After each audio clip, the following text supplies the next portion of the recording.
אני יהודית כהן, בעלת הצימר נוף ארץ הגליל במצפה נטופה. במתחם יש לי 3 יחידות גדולות שהן מתאימות למשפחות או לזוגות. יש לי בריכה שהיא מקורה ומחוממת, ביחד עם זה את הג'קוזי שבגינה ואת הסאונה.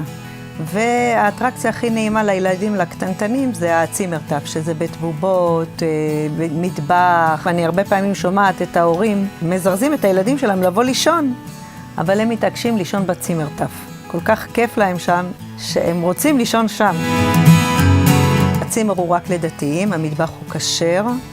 שבת פה היא שמירת שבת כהלכתה, הבריכה לא פעילה בשבת.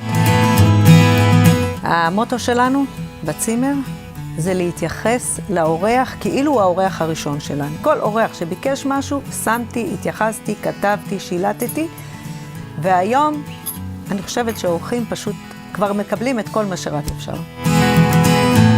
אני מזמינה את כל האורחים המתאימים לסוג האירוח שלנו, ליהנות מהמזג האוויר הנפלא שיש פה, מהנוף המקסים. זה נוף גלילי, אנחנו צופים על הרי טורען ועל עמק נטופה, גם בקיץ וגם בחורף, אתם והילדים.